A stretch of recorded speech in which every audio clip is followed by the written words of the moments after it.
We answered question number 29, when God pardons, what cannot be found? And we're in a context. I want you to notice in verse 20 is where we find that answer, but I want to look at verse 19 because it establishes a context for your answer. I will bring Israel again to his pasture, and he shall feed on Carmel and Bashan. His soul shall be satisfied upon the hills of Ephraim and in Gilead. So what is happening there? Those of us who have been in the class for years, it seems like. The remnant will be restored. They're coming back. If we want to look at it, first of all, sometimes the remnant is referring to you and me, what we are as God's people today. But in this context, we know that after 70 years of captivity, Jeremiah had prophesied that they would come back and return. And as we'll see in this lesson, you'll see who is the empire and power that will allow that to happen. It won't be Babylon. But it says in verse 19, you're going to come back. Now, verse 20, in those days, and at that time, said Jehovah, the iniquity of Israel shall be sought for. Others, and it says, there shall be none. What cannot be found? There shall not be found, for I will pardon them whom I leave as a remnant. And we can kind of take that into us and realize the remnant, we're going to be saved from our sins. But I think in this context, as we realize, was God bringing them into captivity? Was that to annihilate his people? It's eternal hell. You're going to hell, and you're going to be there forever. Wasn't that at all, was it? It was more discipline. My people needed to learn that their idolatry and all the things that they were doing, that his patience had worn out, and because of that, he sent the Babylonians on them. But when that's over, when the discipline is done and the people return, what's the blessing? Our sins cannot be found in the eyes of Jehovah, for us holding that against us with the guilt. What do we read in Psalm 103 in verse 12? As the east is from the west, he has forgiven us of our iniquities. What about east from the west? What does that mean?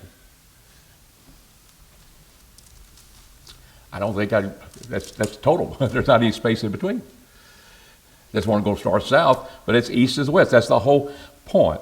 And I want to just pause here because we've had to see this in Jeremiah, and we see it in the New Testament.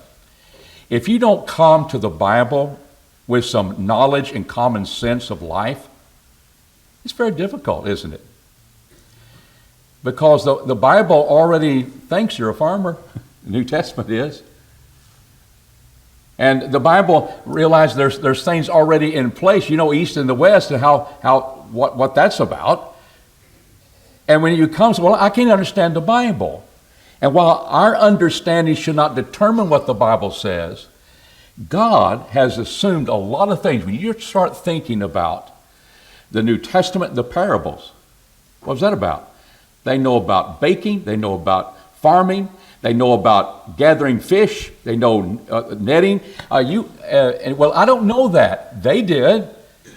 And we have to come to realize, well, what was that about to them? And this is what it's about to the people that Jeremiah is talking to. When you come back and you enjoy Ephraim and Mount Carmel, you enjoy those things, and things are now going to be restored to you. I want you to know, as far as I'm concerned, I can't find any sin. You are forgiven. That's how my remnant is going to be. And they're going to be able to start over. And what a wonderful place it is in God's grace and his telling us what he does and what he does, his will, is that we always have a place to start over again. When we come to him with a broken and contrite heart, and especially as we are today as Christians. So that's a blessing. Now, any comments upon that? And you just think about the next time you read the New Testament, what God is assuming you already know. And then we say, well, no, they knew that maybe, but they had to know that because this is what he was basing some spiritual truth upon. And it just hit me other day, well, I should not bring my experiences to the Word of God. I may interpret it wrong. Well, there's a sense that's true, but there's things that he expects us to know already, or we don't get it. If they do that in the green wood, what were they going to do in the dry wood? Or if they do that in the dry wood, what are they going to do in the green wood? Well, if you've never been camping, you don't know what that means, do you? We bring our experiences where they are. Now, our experiences may not be as broad as we should, but we can learn what that means and realize, that's a good point.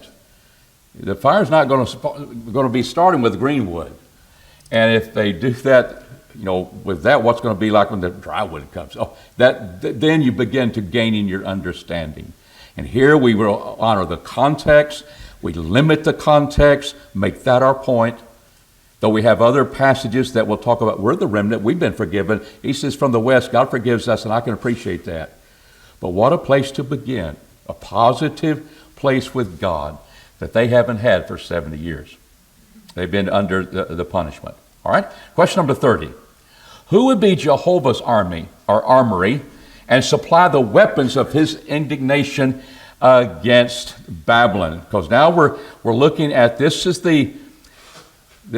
two chapters we're looking at here, and we're starting back 46 with the idea upon the nations. Babylon is now under consideration. Babylon is going to be taken down by God.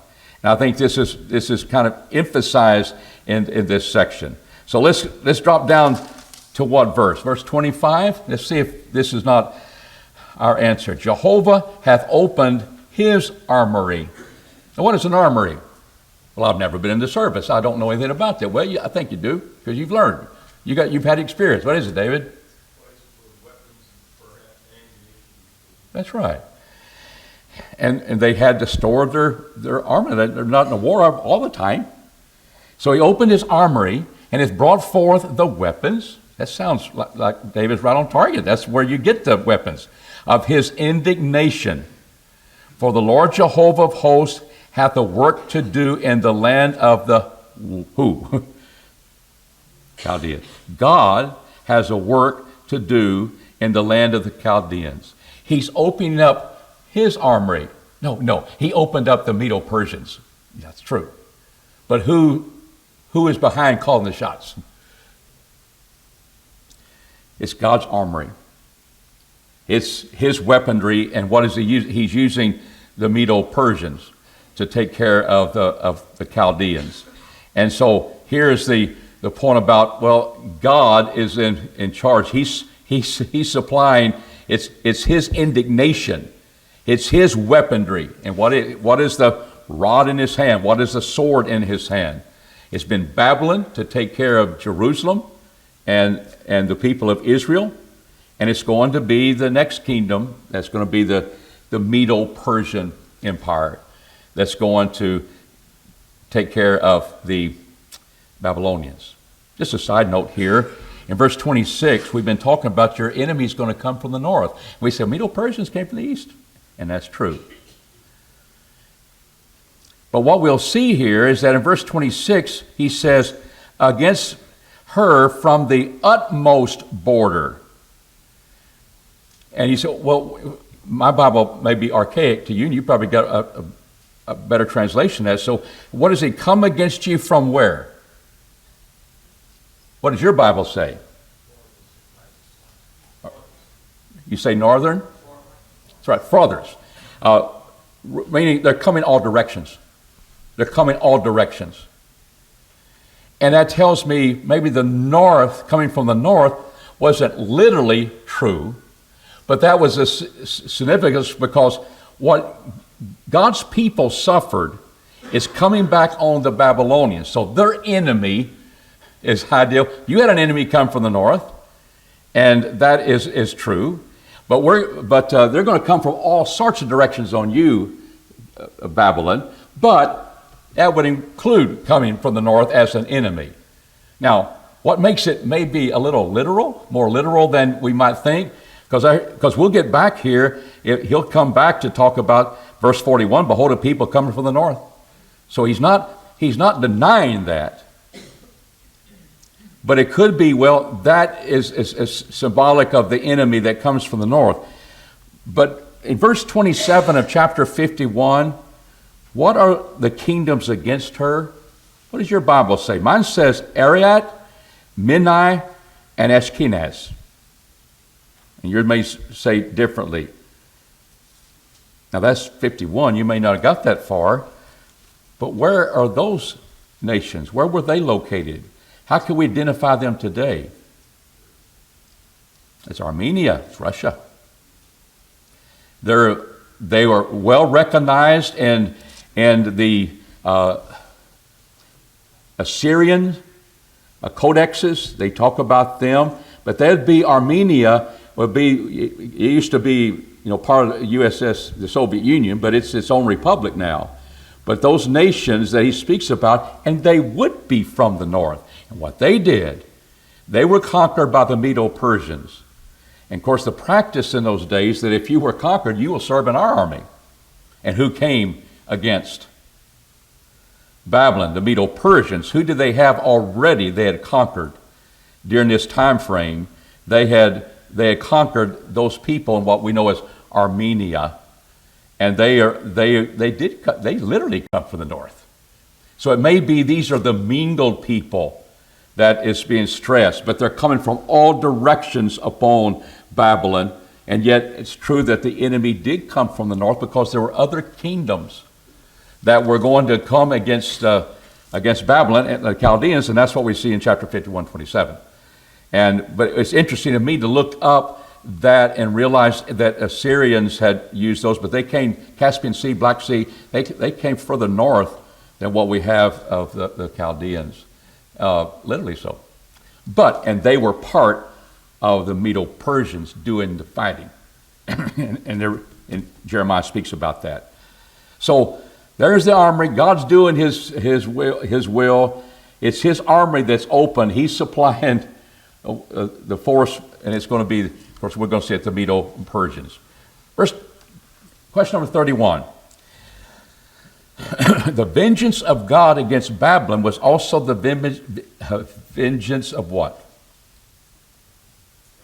The temple. How important was the temple to Solomon? He dedicated it. He built it. David was not allowed to. And in that's the presence of God. They were to pray to the temple, not because it's something magical about the structure. That's where the Ark of the Covenant was. That's where the presence of God is. That's where His authority is. And what did the Chaldeans destroy? Just some walls in Jerusalem? They destroyed the temple. And did God have anything to do with it? Yeah, He sure did. He opened the armory. And He brought that upon them. So here is the vengeance set forth of Jehovah, the vengeance of His temple. Now we see this phrase, the vengeance belongs to God, and it does. But now we see a reason. The Chaldeans will pay for what they've done to God's temple, even though God willed it to be done. And so He just allowed it. If they did it, fine. No, he wanted it down. It's going to be destroyed. When Jesus prophesied in AD 70 that temple would be brought down, not a stone will be left upon it, Jesus said. It's totally destroyed. Jesus, He didn't really mean that. Yeah, He did. He meant it and it exactly came true. And has there another temple been built there? Nope. And there again, who becomes the temple in the New Covenant where we're a part of? We are the temple of God. We are that inner sanctuary holy place. Therefore, keep your body clean from fornication. Don't let anybody destroy the church, divide it, because that's a holy temple. That's my people. And my people today, God says it's the remnant. It's you and I who enjoy the blessings of salvation. So, and I want us to, if you see this, you'll begin to see this vengeance of God. And I'm reminded I apply it to an individual because Jeremiah did. Unto thee I've revealed my cause. Let me see thy vengeance upon my enemies. Jeremiah 20. And that's a very good thing. We don't retaliate for the evil we do. We're not involved in seeking to get the idea of get even. We're not going to do that. But we'll leave it unto God. We understand that principle. But we said, what did Jeremiah say? I've revealed unto you my cause. Let me see thy vengeance. And we're going to see that God's people are crying out for what they've done. And then his vengeance will come. And his vengeance will come of his temple.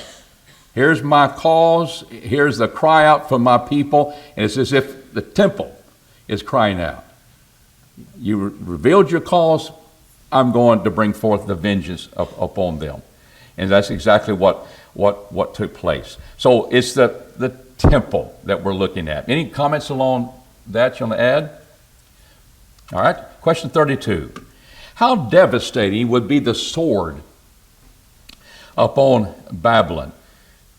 I'm going to skip down here, but I just want us to see when God called together archers against Babylon, and the idea of destruction, her young men, verse 30, will fall in the streets.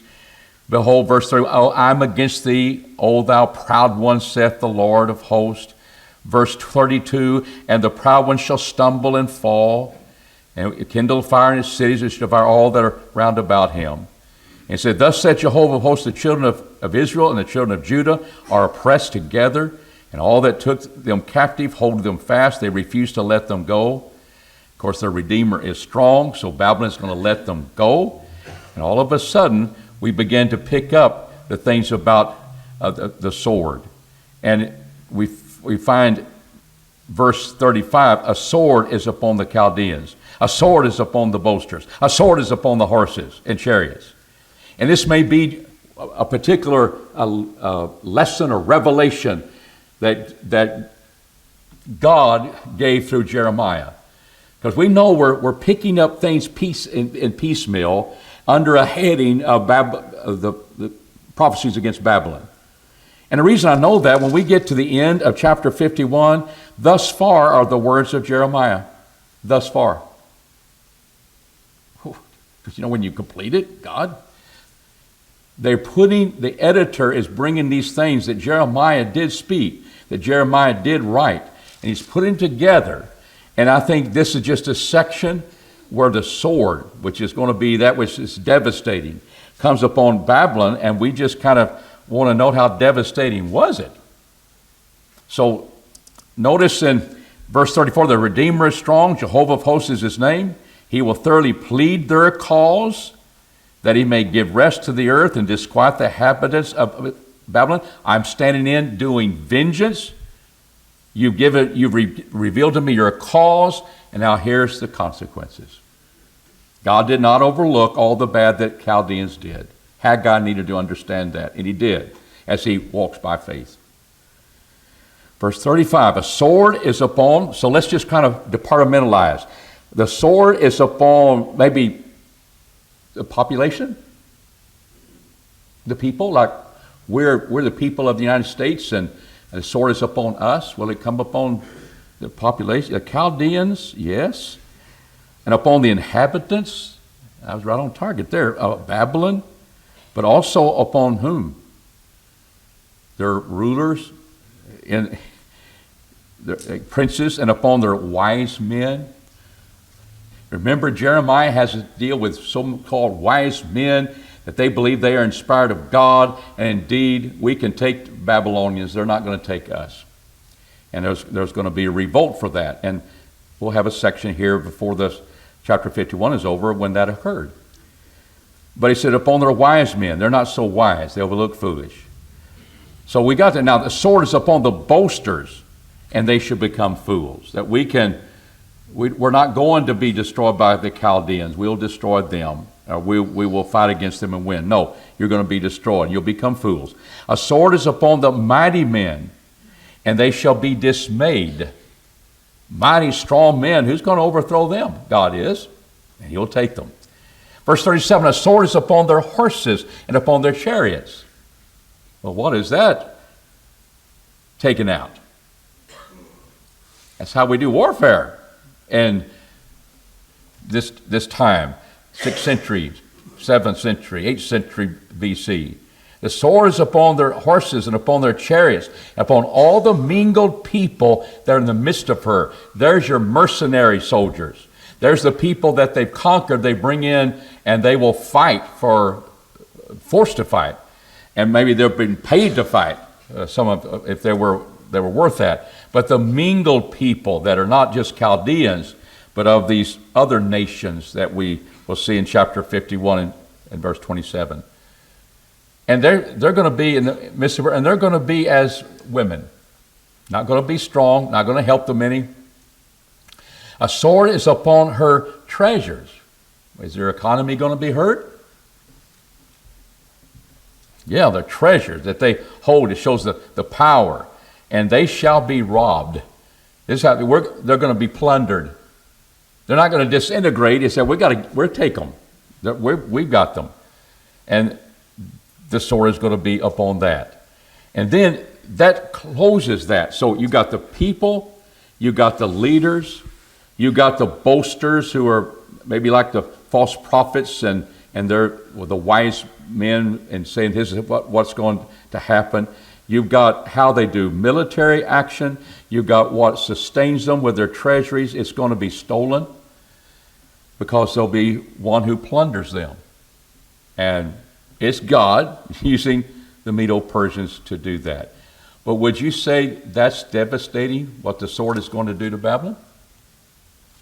And it's how specific he gets. I said, I don't know the people, the leaders, what is the base of their economy, of their war machine, all of that is gone. Now let's add this. A drought is upon her waters, and they shall be dried up. What two rivers were close to Babylon that flowed? Well, they would get their water for their grain. Euphrates, the Tigris, he dried up. And it's a land it's going to be, the drought will be upon her waters. They're not going to sustain them. For as a land of graven images that they're mad over. And so here's again, God is a holy God. He said idolatry, he's taking care of them as well. Therefore the wild beasts of the desert with the wolves shall dwell there, and the ostriches shall dwell there, and there'll be no more habitation forever. Idea of creating this concept of desolation. These shall be dwelt in from generation to generation. As when God overthrew Sodom and Gomorrah and the neighboring cities, said Jehovah, there shall no man dwell there, neither shall any man sojourn there. Behold, a people cometh from the north, and a great nation, and many things shall be stirred up from the uttermost part of the earth. Lay hold on bow and spear, and they are cruel, and they have no mercy. Their voice roareth like the sea, and they ride upon horses, every one as a horse on the sea, and they ride upon horse, every one set in array as a man to the battle against thee, O daughter of Babylon. The king of Babylon had heard the tidings of them, and his hands waxed feeble, anguish had taken hold of him, and pangs of as a woman in travail. She is painful, she cannot avoid that. And so then we see how he describes the enemy coming from the north, mingled people with the Medo-Persians coming from the east. And I want you to just get a picture. What picture do you see of just nature, of reality that they would be accustomed to, that he's bringing about this devastation upon Babylon? He kind of goes to a pastoral scene, not a sword scene, and how the men are going to be crushed and so forth in the battle. So he says, behold, the enemy shall come up like a what? Like a lion. And where is it coming from? And we studied this in Job. I don't know if you remember or not, but here again, we've got to bring our understanding to things. And then it's a beautiful picture. It's a very vivid picture. Where is this lion coming from? The Jordan River. And when is the Jordan River proud? When's the Arkansas River proud? I'll tell you when it's proud. When it went over the banks and wiped out our tent. It sure was proud that day. In my old base. Where would the lion come from? You have the reeds. And the lion would hide in those reeds. There's water there. And here he's coming from the roaring of the Jordan overthrowing its banks. And he says it gets the strong inhabitation, for I will suddenly make them run away from it. The lion's after us. And whoso has chosen him will I appoint over it. Who is like me? Who will appoint me a time? And who is the shepherd that can stand before me, standing before a lion? And I'm bringing the lion. There's no shepherd going to stand before me. He's coming from the overflowing banks of the Jordan River, and therefore he's coming. And you can't stop him. Therefore hear ye the counsel of Jehovah. He hath taken against Babylon and his purposes. He hath purposed against the land of the Chaldeans. Surely they shall drag them away, and the little ones of the flock. What does a lion do? You get the picture of little lambs being dragged away. And he shall make their inhabitants desolate over them. And the noise of the taking of Babylon, the earth trembleth, and the cry is heard among the nations. It's like a lion coming, shepherd can't protect them, and they have the lambs being dragged away. All the cry, all the pain. Can't avoid it as a woman in travail. Those are pictures that we can bring to the text without saying, God, I'm going to determine what this means. He's determined it for us. And we stop there. It's bad. This is desolation. You drag my little ewe lambs, all I have, and I can't stop it. Had a bird dog take my Flopsy away. I couldn't stop it. And you just, it better in your mind as a little kid. And those are pictures of here's them that you can't protect them. God is bringing judgment. God will bring the nation down. Any comments upon that? We could spend a lot of time in different things, but let's go into chapter 51. I'll rise up against Babylon, against them that dwell in the Lebachmai, and destroying wind. And I will send to Babylon strangers that shall winnow her, and they shall empty her land. We got to know what winnowing is, and I think we do. For the day of trouble they shall be against her round about. Against them that bendeth the archer, bend the bow, and against them that lifteth himself up a coat of mail, spare ye not her young men, destroy ye utterly all her host. And they shall fall down slain in the land of the Chaldeans, and thrust through in her streets. For Israel is not forsaken, nor Judah of his God, of Jehovah of hosts, though their land is full of guilt against the Holy One of Israel. They paid their price. They were guilty, and he did not spare them. So he's not going to spare Babylon, who has all of their images that he says, graven images. They're all mad over those images, and he's destroying the Chaldeans in that way as well. And then we come to this question number 33.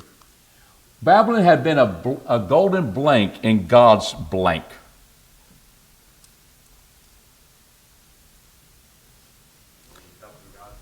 Okay, what kind of cup? It's golden cup from a kingly source. It had been a golden cup in Jehovah's hand. And it's, well, that's like a rod, just a cup. But we know, and we know from the New Testament, which comes back to the Old Testament for its imagery. What is that golden cup of? Is it getting drunk on the wrath of God? They're drinking the cup that's God's cup, which is Babylon. And it's an indication of God's wrath? I think so. He said he made all the earth drunken. That's what you do. What's in that cup? It's the indignation, it's the wrathful indignation of God, bringing his vengeance upon idolatrous people. He brought vengeance upon his idolatrous people. But in the end, God is sovereign. And he's paying back. He's vengeance of the temple. So it's a golden cup of Jehovah's hand that made all the earth drunken. The nations have drunk her wine. Therefore the nations are mad. Like they're drunken with the wrath of God that's come upon them. Babylon is suddenly fallen and destroyed. You can take palm for her pain, if so be that she be healed, but it won't work. So there's that picture. And so have we seen this before? Look at Jeremiah, the 25th chapter. I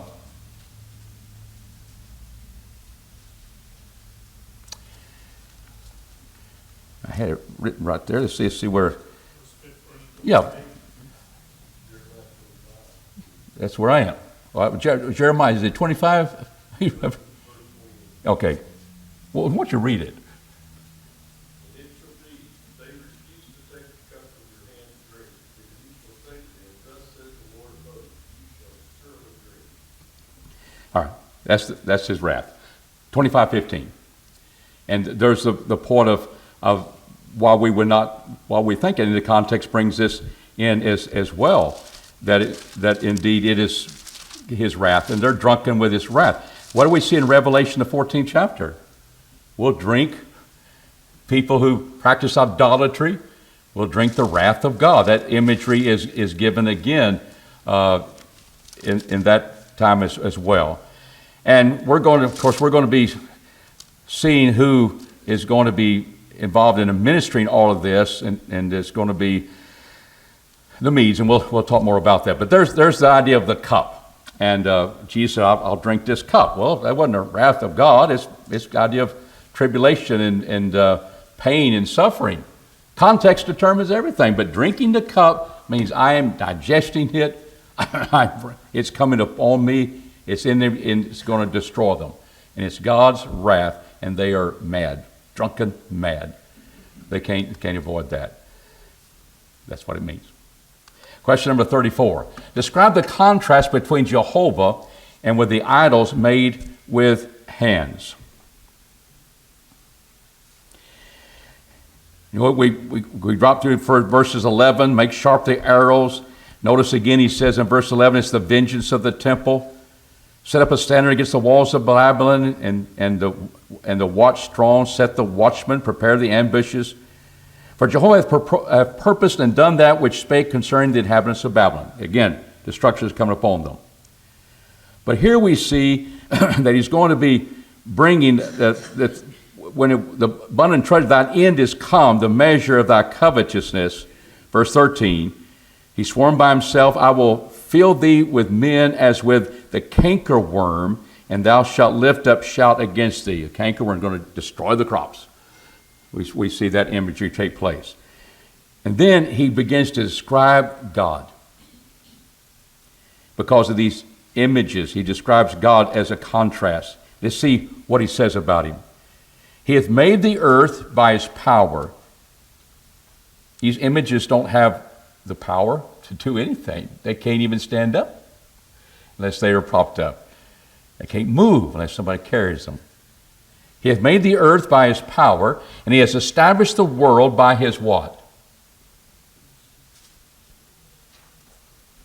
That's wisdom.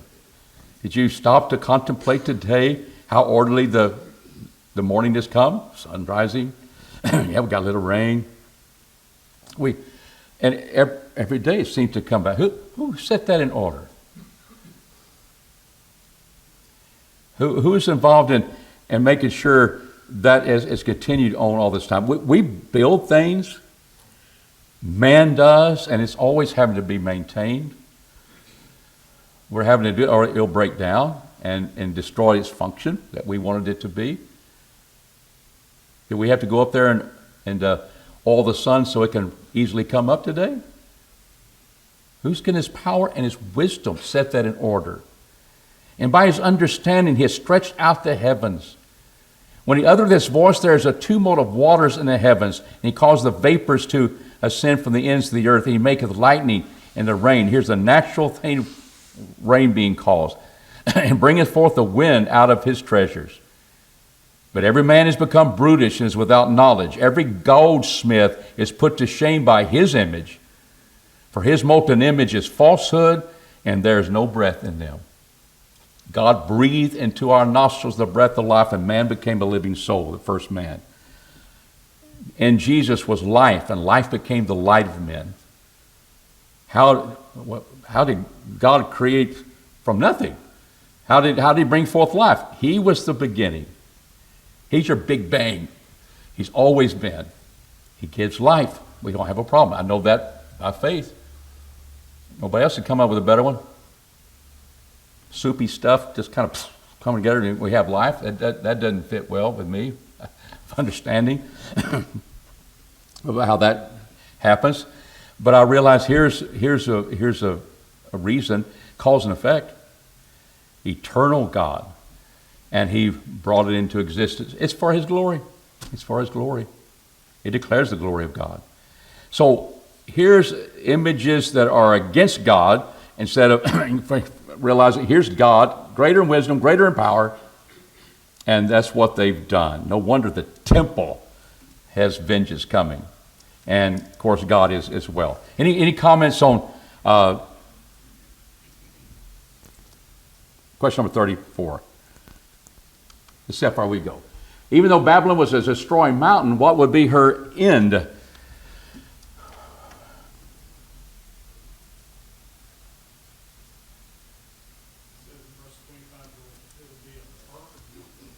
Okay, there's the end.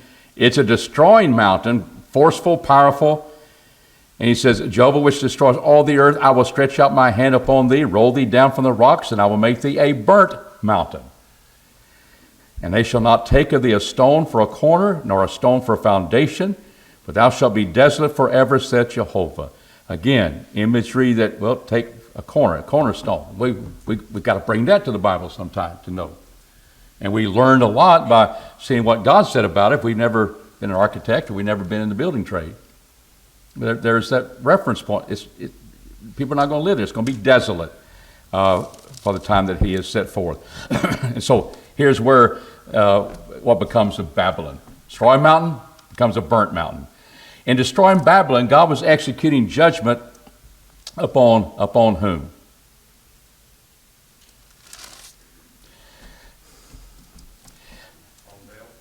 On Baal. That's verse 44. So we went a long way. But let's see who's going to be coming in here. Look at 28. And we'll lead up. Prepare against her the nations, the kings of the Medes, the governors thereof, and all the deputies thereof, and all the land of dominion. Notice again, every quarter, verse 31, they'll come from all broad areas coming into, thank you, coming into there. So you put a watchman there on every quarter, and the passenger sees and the reeds they have burned with fire, and the men of war are frighted. What I can understand is that here's when it was taken. They felt like they had protection of the Euphrates, those rivers, and they had the reeds that would protect them. That was burnt when the Medo-Persians came. They had no place to hide. And it's going to not be, the city's not going to withstand them. And we'll stop there, and we'll begin verse 33, and we'll lead up to verse 44, which is Baal. And what does the word Baal mean? Lord, King. He was the big God of all, and among the Chaldeans. And we'll stop there. Thank you.